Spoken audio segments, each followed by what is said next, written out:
অনেকেই হয়তো জানোই না যে ব্যাক ব্রাশ ছাড়াও খুব সুন্দরভাবেই পাফ করা যায়। চলো একটা স্টাফিংস ইউজ করে কিভাবে একটা বুফান রেডি করবে উইদাউট ব্যাক ব্রাশ তোমাদের শিখিয়ে দিই। মিডিয়াম সাইজের ডোনাট ঠিক এইভাবে কেটে নেব। 2 নাম্বার পয়েন্টে বা ক্রাউন সেকশনটাতে তুমি এই রকমভাবে ডোনাটটাকে ইউপিনের সাথে সেট করবে।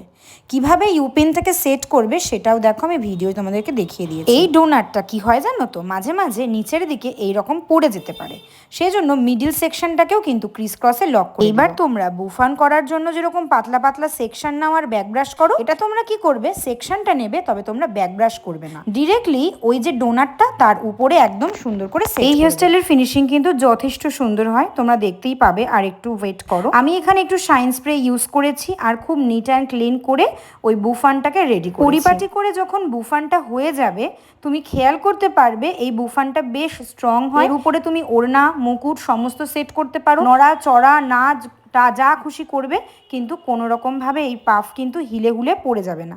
আবার আরও একটা সুবিধা আছে, ব্রাইড কিন্তু যখন পরের দিন চুলটাকে ওপেন করবে, মানে হেয়ারস্টাইলটাকে ওপেন করবে, তখন কোনো রকম রাগারাগি করতেই পারবে না, কারণ তার হেয়ারে কোনো রকমের ব্যাক ব্রাশ থাকলো না। এইবার দেখো সুন্দর করে এই বুফানটাকে ভালো করে আমরা ক্লিপের সাহায্যে লক করে নেব। কিভাবে ক্লিপিংস করব ভালো করে দেখে নাও। তার আগে কিন্তু ভালো করে কম করবে আর 6 নম্বরের ববি পিন দিয়ে ক্রিস ক্রসে লক করবে। ম্যাক্সিমাম ক্ষেত্রে আমি অনেক সময় দেখেছি রিয়েল ব্রাইডরা ফ্রন্টে খুব একটা অ্যাডভান্স হেয়ার পছন্দ করে না, তো তোমাদের ক্লায়েন্টরাও যদি ফ্রন্টে অ্যাডভান্স হেয়ার করতে না পছন্দ করে, তোমরাও ঠিক এই রকমই সিম্পল উইদাউট ব্যাক ব্রাশে ফ্রন্টটা এরকম হেয়ারস্টাইল করে দিতে পারো। টিকলিটাকে ভালো করে সিকিওর করো। এরপরে দেখো একটা ছোট করে বান বানিয়ে নিয়েছি ব্যাক সাইডে, তারপর জুঁই ফুল দিয়ে ভালো করে এটাকে সেট করে নিয়েছি।